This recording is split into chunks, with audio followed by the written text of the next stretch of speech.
Hi everyone, and welcome to our module on basic statistics. Let's suppose we randomly selected some healthy subjects and measured their blood glucose levels. We would get a collection of readings kind of like what I've shown on the screen here. There'd be a few people with low numbers like 85, and there'd be a couple of people with higher numbers like there are some 112s in here, and then there'd be a lot of people in the middle. And if we plotted the blood glucose level on the x-axis and the number of subjects that had each level of blood glucose on the y-axis, we would get something that looks like this. There'd be some number in the middle here that was very common. A lot of people had this number in the middle. And as you went above it this way or below it that way, you would find less and less subjects had each measurement until you got down to some number that nobody had on either side. And it turns out a lot of things in nature have a distribution like this. We call this a normal or a Gaussian distribution. And it's clustered around some central number, and then it tapers out evenly as you go away from that central number, either higher or lower. And many things are like this. For example, if we looked at height of people, we could find a distribution like this. If we looked at weight, if we looked at the number of days people stay in the hospital for treatment for pneumonia, we might find a cluster around some central number of days and then tapering out as you go above or below that. So many things in nature have this distribution, and therefore we spend a lot of time talking about how to characterize it in statistics.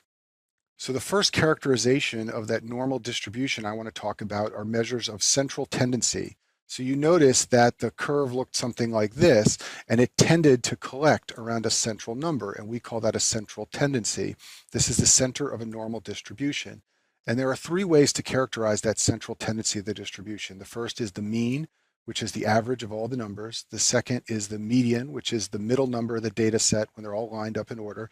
And the third is the mode. It's the most commonly found number. And we'll talk about all three of these now. So just to keep this simple, instead of all those blood glucose levels, let's imagine that we had 6 recordings of systolic blood pressure, and they were 90, 80, 80, 100, 110, and 120. Well, the mean would be the sum of all 6 of those numbers divided by 6. So that's very easy to get. You've probably done this many times when you average things out. And that would be 96.7 for this data set. The mode is the number that comes up most frequently. And in this data set, there are 2 examples of the number 80. So the mode would be 80. The median is the middle of the data set, and the way we determine the median is a little bit different depending on whether we have an odd number or even number of data elements. If we have an odd number of data elements, like suppose we just had 3, 80, 90, and 110, then the middle number is the median, and that would be 90. If we have an even number of data elements, let's suppose we had 80, 90, 110, and 120, then the median is going to be halfway between the middle 2 numbers, so it's going to be 100. So just remember that the median is a little bit tricky to measure. It's different from the other two, and it depends on whether there's an odd or even number of data elements. And very importantly, you have to put all the data in order to find the median. First thing you have to do is start with the lowest number and work your way up to the highest number. Once you have them laid out, you can figure out the median value. So let's get back to this chart of blood glucose levels on the x-axis and the number of subjects with each recording on the y-axis. And let's figure out where the mean, median, and mode are for this distribution.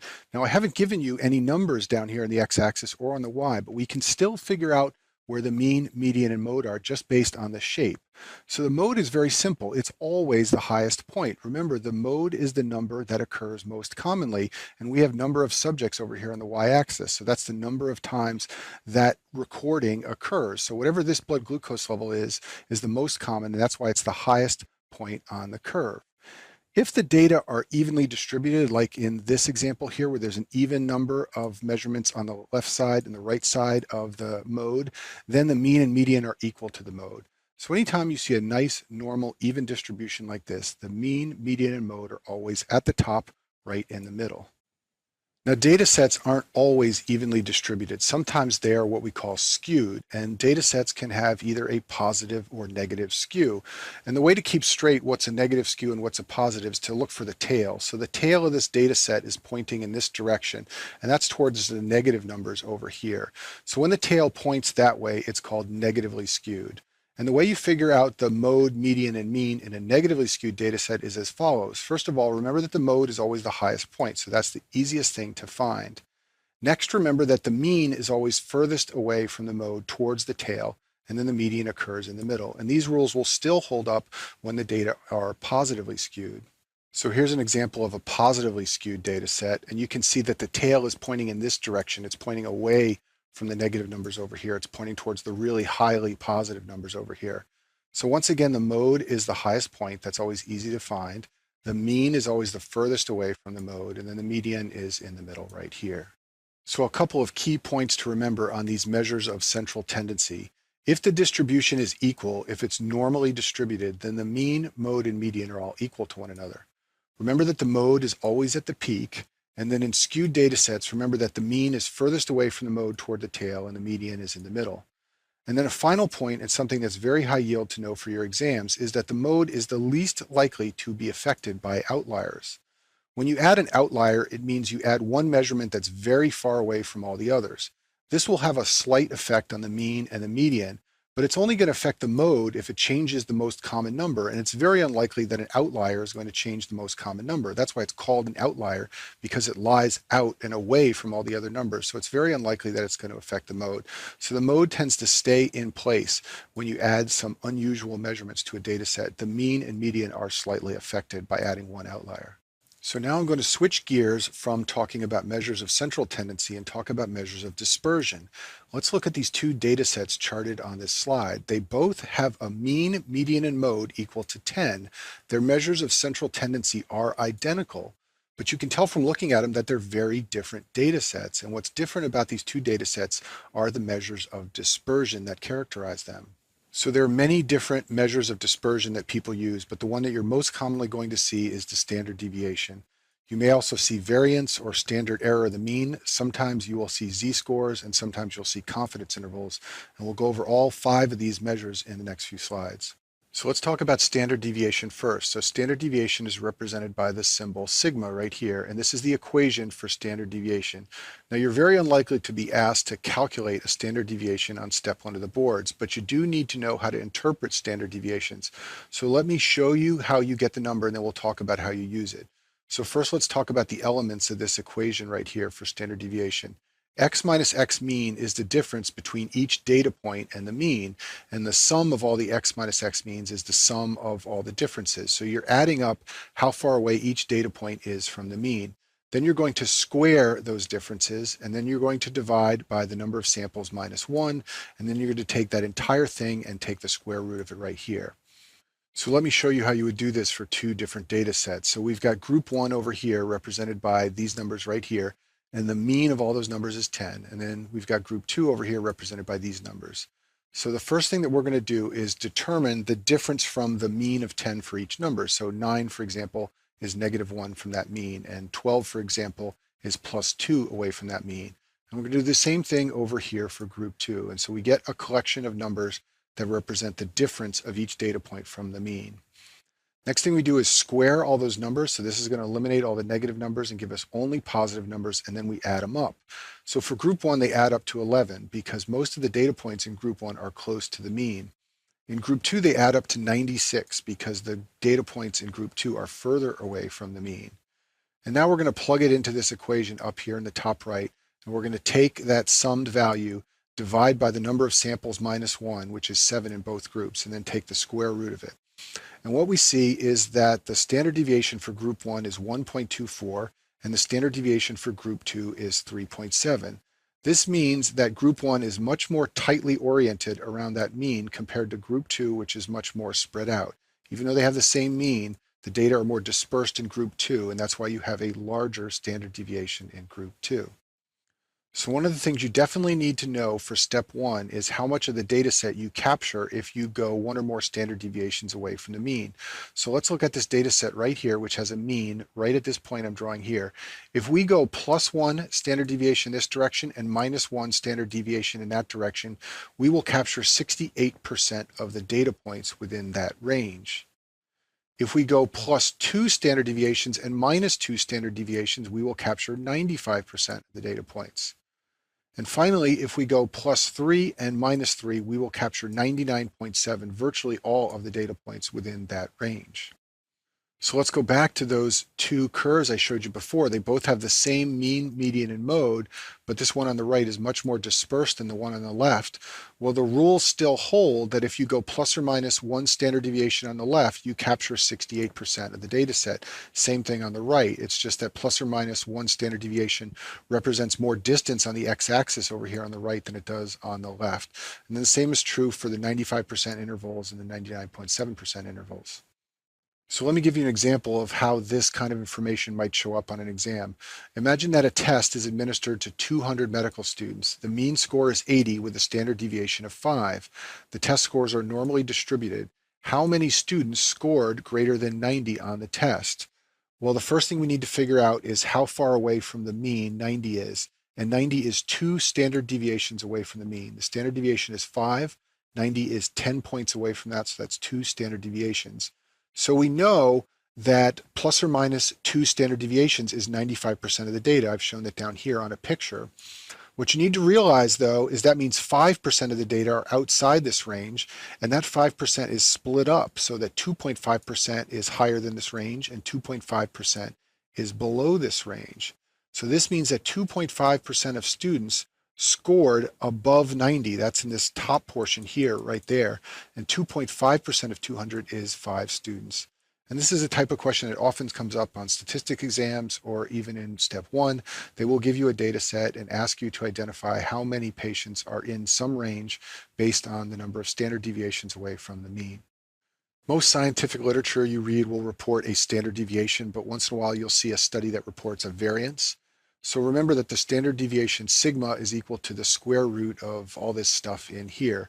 Well, the variance is sigma squared, so you take away the square root, it's just the stuff under the square root sign. So sometimes this is reported instead, and it's just a different measure from standard deviation, but represents similar things. Those rules about 68% and 95% and all that don't apply to the variance. Those are only for the standard deviation. Next dispersion measure I'm going to talk about is called the standard error of the mean. And this represents how precisely we know the true population mean. In statistics, we often take a small sample and use its characteristics to estimate the characteristics of a larger population. For example, we might measure 10 systolic blood pressure readings and take the mean value and hope that that represents the mean value of a larger population of 10,000 people.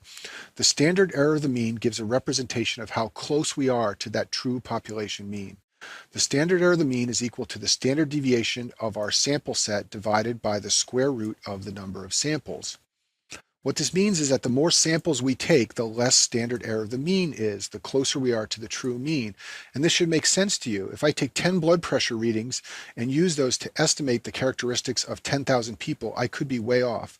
On the other hand, if I take 1,000 blood pressure readings and use those to estimate the characteristics of 10,000, I am probably closer to the true mean. And that's why the standard error of the mean gets lower the more samples you have. If you have a big standard deviation in your sample data set, this means you're going to have a big standard error of the mean. You're going to need a lot of samples in that case to make the standard error of the mean small. That's because the standard deviation is on top here. So if that's a big number, you have a lot of error. And the only way to cancel that out is to have lots of samples down in the denominator. A small standard deviation in your sample data set means a small standard error of the mean, and you don't need quite as many samples to still get a result with a low standard error of the mean. The next dispersion measure is the z-score, and the z-score is very simple. It's equal to the number of standard deviations you are away from the mean. So if a sample has a z-score of 0, that sample is equal to the mean. If the sample has a z-score of +1, it's 1 standard deviation above the mean, and if it has a z-score of -1, it's 1 standard deviation below the mean. So all these dotted lines here on this chart down at the bottom, which represent standard deviations away from the mean, can also be changed into z-scores by just writing -1 or +1. So just to make this very clear, in case you're ever asked to calculate it, suppose a group of students had a test grade average or mean of 79 and the standard deviation was 5. If your score on the test was 89, then your z-score would be 89 minus 79, which is 10 divided by 5 or +2. You would be 2 standard deviations away from the mean, and therefore your z-score is +2. The final measure of dispersion I want to discuss are the confidence intervals. So when you read the scientific literature, you will see most mean values reported with something called 95% confidence intervals. For example, a study of diabetic patients might report that the mean blood glucose level was 120 plus or minus 5. That plus or minus 5 is the 95% confidence intervals, and the authors are saying that this is the range in which 95% of repeated measurements would be expected to fall. The authors are saying that if you took our study of diabetic patients and repeated it, we believe that you would get a mean value of blood glucose that is similar to ours within plus or minus 5 of the mean that we got. So these confidence intervals are really for estimating population means from a sample data set. When the authors report their findings on a group of, say, 10 or 100 diabetics, they're trying to give you an estimate of what the mean would be like in the entire population of similar diabetics. So just to make this clear, suppose we take 10 samples of a population in the world that's represented by 1 million people. The mean of our 10 samples is X. How sure are we that the mean of the 1 million people is also X? The confidence intervals are what help us answer this question. So this is the equation for the 95% confidence interval down here on the bottom of the screen. It's equal to the mean value plus or minus 1.96 times the standard error of the mean. And let me show you how you would calculate that for a sample data set. So suppose we have a group of measurements and the mean value is 10, and the standard deviation is 4, and the number of measurements is 16. Well, recall from a few slides ago that the standard error of the mean is equal to the standard deviation 4 divided by the square root of the number of samples. So that would be the square root of 16. Well, the square root of 16 is 4, so this would be 4 divided by 4, and the standard error of the mean, therefore, is 1. This means our confidence interval is 10 plus or minus 1.96 times 1, and 1.96 times 1 is basically 2, so our confidence intervals are 10 plus or minus 2. So what we are saying is that we believe, based on this data set here, that 95% of repeated means would fall between 8 or 12. That's 10 plus or minus 2. And sometimes this is stated as the upper confidence limit being 12 and the lower confidence limit being 8. Now, it's very important that you don't confuse the 95% confidence interval with the standard deviation. Remember that I said that plus or minus 2 standard deviations includes 95% of a data set. That's completely different from the confidence intervals. The standard deviation is for a given group of data points. So suppose we have 10 samples. These 10 samples have a mean and a standard deviation, and 95% of these samples are going to fall between the mean plus or minus 2 standard deviations. This is purely a descriptive characteristic of the data set and all the samples. The confidence intervals, on the other hand, do not describe the sample set at all. These are an inferred value of where we think the true mean lies for a population. The confidence intervals help us tell readers of our clinical data how close we think our data set represents the population outside of our experiment. So when you see the number 95% in a question stem, don't get confused. Read the question very carefully. What are they asking for? If they say, what is the range in which 95% of the measurements in a data set fall, then they're looking for the mean plus or minus 2 standard deviations. On the other hand, if they say, what is the 95% confidence interval of the mean, then they are looking for the mean plus or minus 1.96 times the standard error of the mean. These two things are different. This is often confusing for students, and make sure you have them straight in your mind. And that concludes our module on basic statistics.